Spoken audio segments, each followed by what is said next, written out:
Everybody, this is Talkative Carl, back again for another, at least the last Christmas movie review I'll be doing for the holidays of December, because it'll be a little bit, because just like a good 20 or so minutes before it's officially Christmas Day in my time, Chicago time. And the last holiday movie I'll be reviewing for the month is The Night Before, starring Seth Rogen, Anthony Mackie, and Joseph Gordon-Levitt. Released in 2015 in November, and I enjoyed this. This is kind of like I don't know if anybody even recall this movie. I think this is like a pretty dope movie, and it has a crazy cast that you honestly wouldn't expect. Beyond the three that I mentioned, you also see Lizzie Kaplan playing. Well, Seth Rogen plays Isaac Greenberg. Joseph Gordon-Levitt plays Ethan Miller. Anthony Mackie plays Chris Roberts. Lizzie Kaplan plays Diana, Ethan's ex-girlfriend. Mindy Kaling plays Diana's friend Sarah.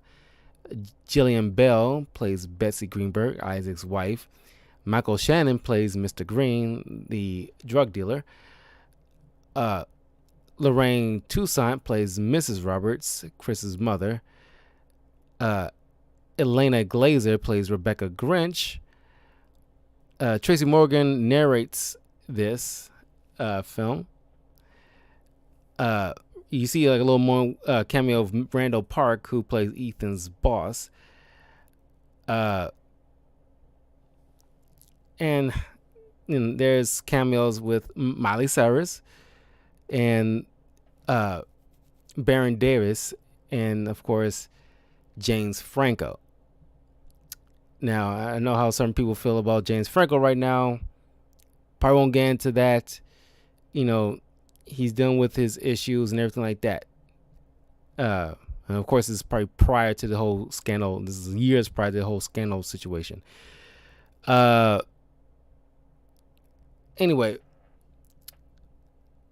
the movie begins where Ethan's parents' funeral, where they died in like a car crash in 2001, and over the fact that he's so distraught, and now he's like orphaned. Which, if this is the first con out of the entire film I have, is that he doesn't have any other family members outside just the parents. When people placate to the whole thing about like somebody being orphaned because a parents died, the parents never set up like godparents, or they don't have any grandparents, uncles, aunts, cousins. That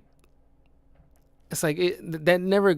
I mean, I'm not saying that it's not possible, but the likelihood, even back in like 2001, it seems odd and really out of place. And given the fact that his friends are so close knit, you would think like all their families have been close together. So it's like, there had to be some kind of thing in place that kind of whatever. But it's just like it's odd. It's like I hate when I wouldn't say I hate, but it's like a weird thing to fall on in story points when it's like the parents. That's why I like the Thomas Jane Punisher movie, when, spoiler alert, his family dies.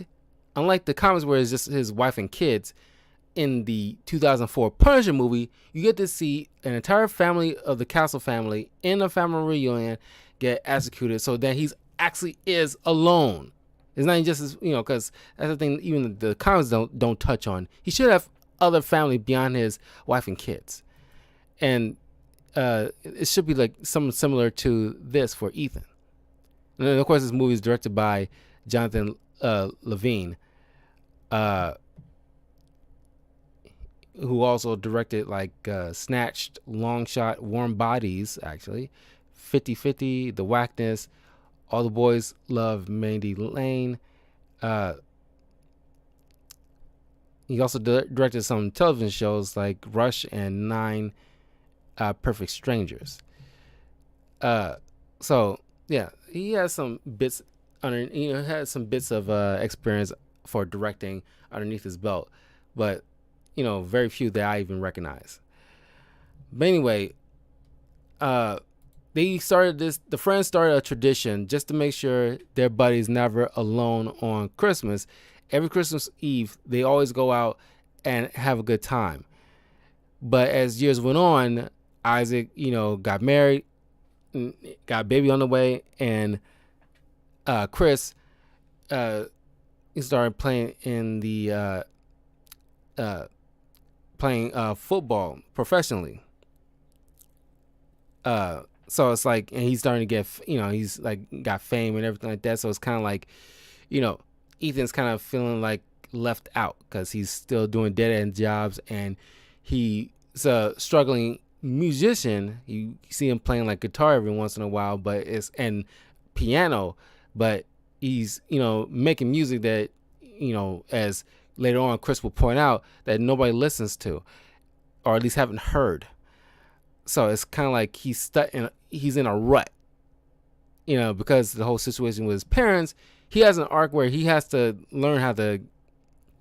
Every one of these guys has like a thing they have to get over, and like for Ethan, is the fact that he has to learn to move on and be okay with his friends having lives of their own where they won't be so focused on just Ethan. And so Ethan, during their first few outings back in the day, they overheard about this big bash, Christmas bash called the Nutcracker Ball, where you got to get these exclusive red tickets to be able to go to this mystery spot. But for at least a few years, they haven't been able to find that place because it's so secretive. But during one of Ethan's jobs, where he's dressed like an elf, which is kind of funny, where it's like with Joseph Gordon-Levitt's very baby face, where he can very placate to the whole as the boss telling like, go whimsier, smile, whimsier, and that attitude. And it's like, I thought that was freaking funny. That's like he can like placate to that very well. And it's like, of course he's like just you can tell it's like, oh my god, this guy's a total tool. As he's being instructed to help with the coat checking, he finds 3 red tickets. Somehow, that's another thing. That's the biggest coincidence I've seen in films. At least not the biggest, but it's definitely like you not only find the tickets that you're looking for to go to this mystery ball, but you found 3, the exact number that you need to get your other friends to come with you. And this is supposed to be the last year. He expecting this to be the last year that, as his friends put it, to actually hang out before his friends do their own things, because Isaac's not going to have that much time when he's helping raising his daughter that's about to be born soon. And Chris is fame is just blowing up so much where he's like going to be doing all these kind of things. He won't be having that kind of time like that anymore.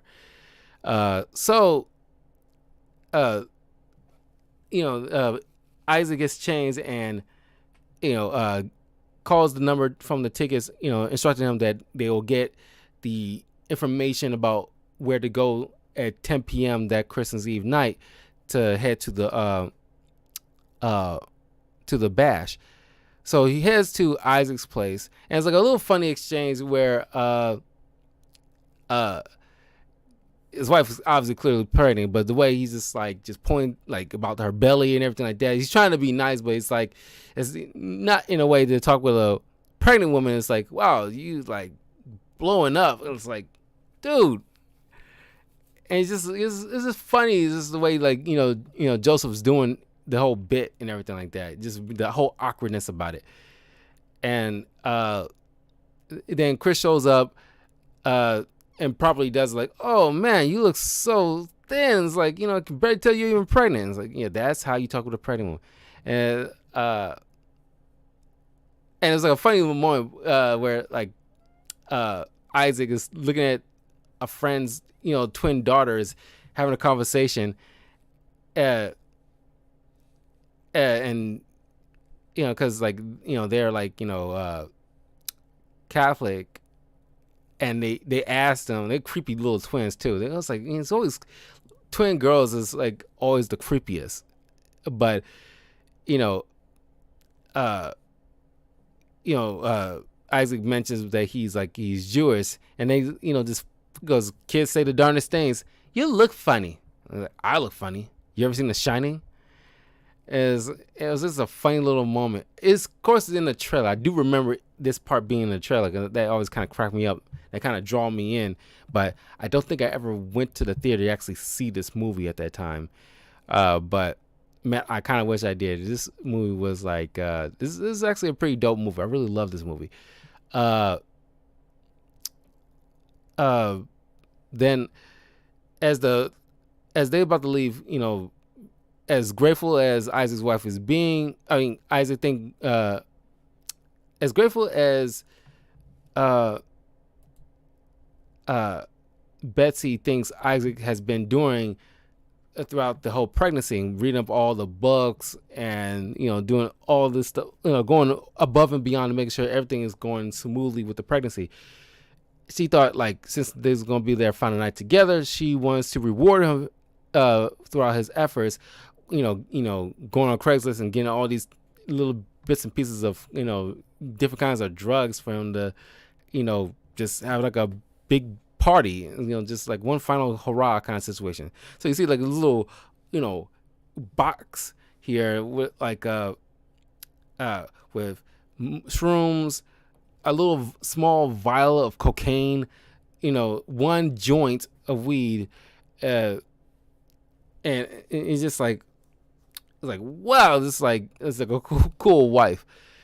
Not that like, I had edibles before, but it's like and then I had some more hookah, but I didn't do any of the other stuff. I don't think like that's my thing. But I'm surprised he even put in cocaine. Like I think like you kind of went a little bit too far with the reward by adding, even though it's like a little tiny vial this big, it's still though, it's cocaine. It's like, that's like a very old head drug, and it's like, I think you went a little bit too far. And so but he partakes in all that stuff, when they make their first trip into the night. Thanks to Chris connections, he's promoting Red Bull, and he's always on Instagram and everything like that, on social media, try Red Bull, blah blah blah, and he getting stopped, every once in a blue moon by people who want to take pictures with him, which is, I gotta honestly say, is kind of, I would think is pretty accurate for a celebrity, where probably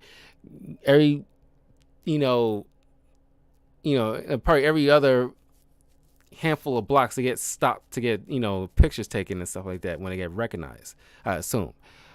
But they go to the this is New York. They go to the Rockefeller Center as always, it's their first stop, and he shows off the 3 tickets, and so they just gonna spend some time kicking it until 10 o'clock, where they get the official directions. Now they go to that, if you ever watched the Tom Hanks movie Big, where he jumping on that piano strip on the floor, doing this, like, I don't know, in a department store, I believe. It was shown in Shazam, which, now I'm thinking about it, I kind of wish I added it on my list of Christmas movies, because technically that is a Christmas movie. It's set in Christmas, and I probably should have put it on the list maybe next year, but I don't know. I might end up reviewing this sooner than later, because I want to like put in some DCU movies, or at least more DC movies in general, and I might forget to put it on like a Christmas list next year, so I might do Shazam just on a random day. Just depends. Depends how it turns out.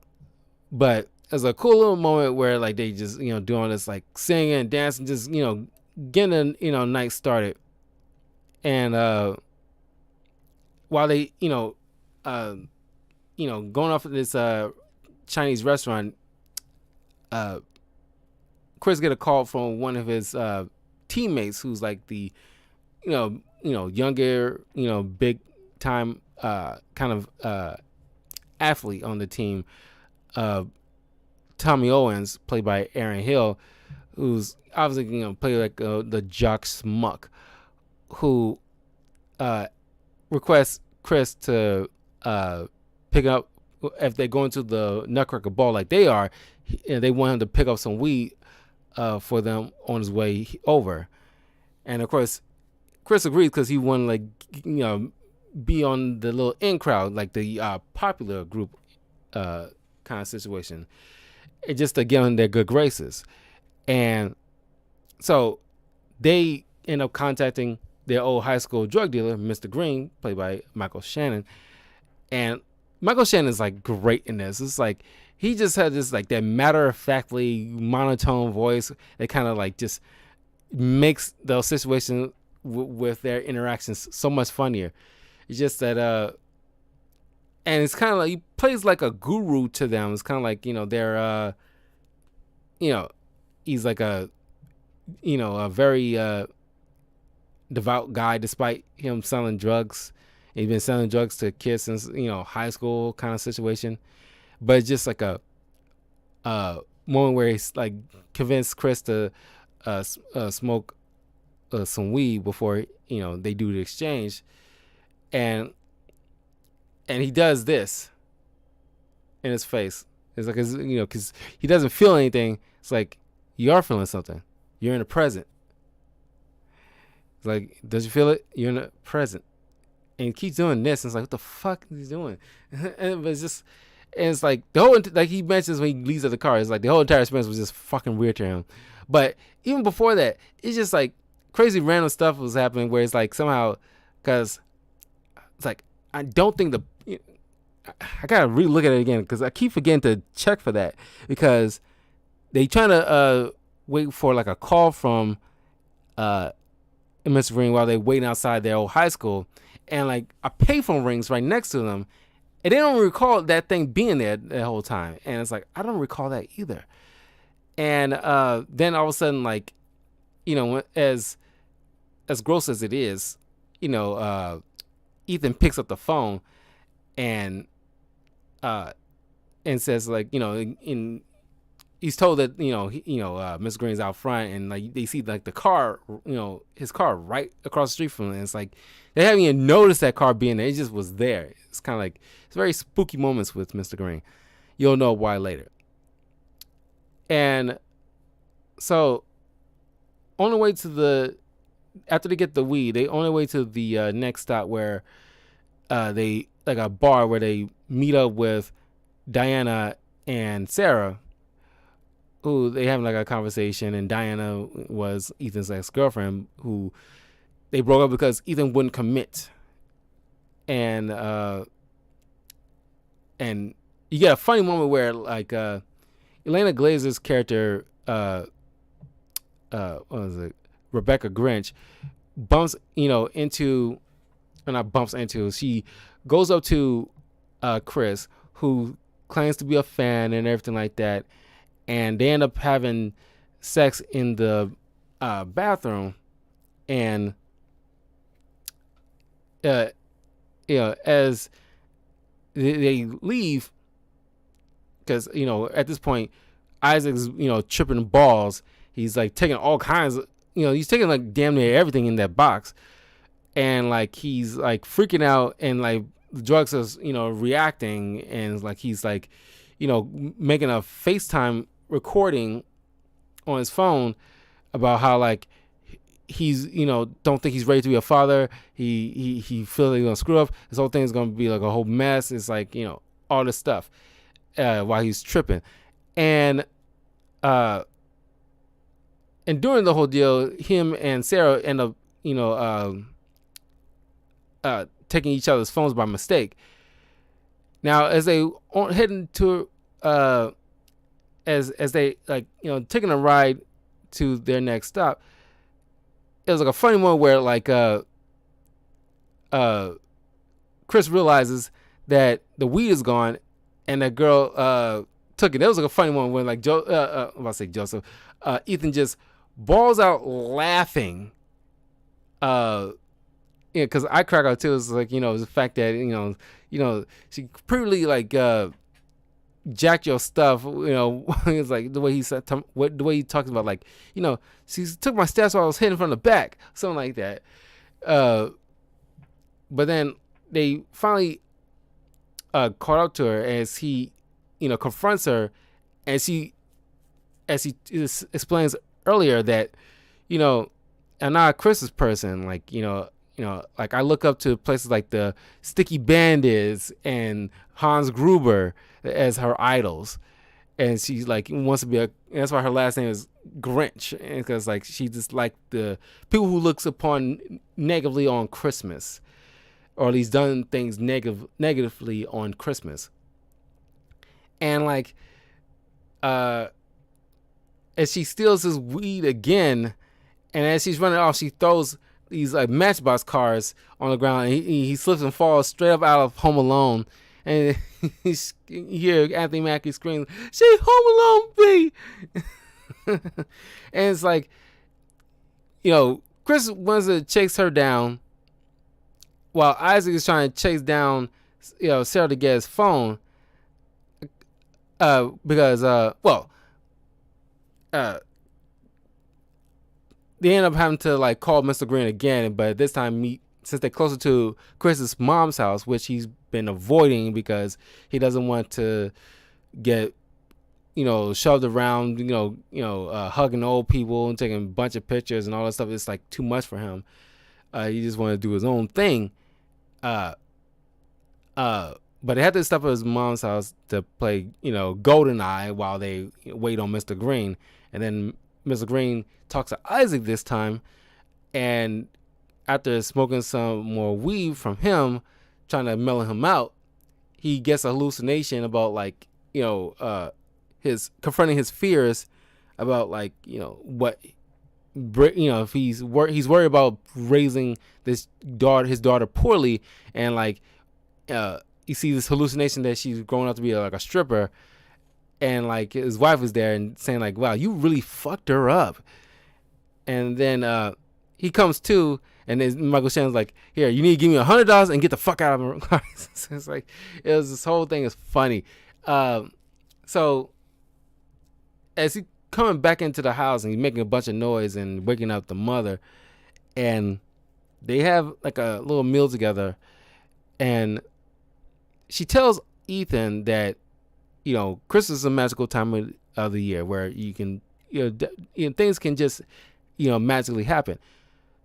So if you really care for this girl and you want her back, you sack up and go fight for her, kind of thing. And then while in the meantime, Isaac's receiving like text messages with, or at least sexting with penises being sent to him, and he then realized Sarah got his phone, so they gotta like do the whole exchange. But at a certain point, they had to split off because he's finding Chris got to find that girl to get his weed, because he's just trying he needs that to get it on the other players' good graces, at least the popular ones. And then Chris gotta like track down his phone, leaving Ethan behind while he gets into a fight between two drunk Santas doing like a bar crawl thing. And when Chris is confronting the Rebecca, she points out the fact that you going out your way for complete strangers that don't even think about you or care about you, while you're literally out with your best friends in the world, and you like and it's just like you lost sight of like what true friends are. And then she like did this fall back move where she falls from the top of a building onto a pile of garbage in the below, and she's like waving goodbye. and it's kind of leaving Chris with like something to chew on. The fact that he has been like brushing off his friends, just or at least going so much out of his way and the way of his friends just to please guys that really don't give a shit. And then once they link up again at the train station to take a ride to the Nutcracker Ball location, where they they will then meet up with Sarah and Diana, because that's their destination. That's where they can easily get the phone back. That's when tensions run high at this point, where Ethan points out that they knew about Chris taking steroids in order to keep up with everybody else, because given the fact that he's like 34 at this point, and normally people will retire at his age. Well, I think Tom Brady kind of disproved all that at this point, but we didn't know it at the time. But anyway, despite him lying about how like it's a new regimen, a new diet, but it's like, everybody knew that was BS. But then Chris throws it back in his face, talking about how like he's stuck in a rut, and it's like, they've just been enabling him after a certain point, and we like, like I mentioned before, like he make music that nobody has heard yet, and it's pathetic. So he threw back a Christmas sweater that he Ethan gave Chris earlier, and there's a funny line from Anthony Mackie, something like this: "You can take back this pseudo racist, Christmas sweater," and he throws it at Ethan, who then like eventually puts it back in his hands as they head to the this little seemingly convenience store, and they meet up with the clerk there, who they hand the tickets to, and he goes to the secret compartment in the store where they go through this train ride into this little tunnel with the lights, kind of like very Willy Wonka style, into this massive party. As Chris links up with the other players, and he knows that as Tommy admits, like, "Oh yeah, I forgot, I even asked you, man," and he passing by this wheelbarrow full of, or at least Santa sleigh prop thing full of weed, and it's like the disappointment is setting in. It's like, scouring the city, trying to find having twice to go to a weed dealer to get some weed that kept getting stolen by this chick that I had to chase around town just to get back unsuccessfully, just to come to this crap. That would get under my skin too. Then you get to see like Isaac and Sarah discussing about like the penis that the penis text he saw, and he was mentioning like as she's worried about not being able to like handle something like that, and Isaac reassured her like if you hug her down, I think you can take that bad boy.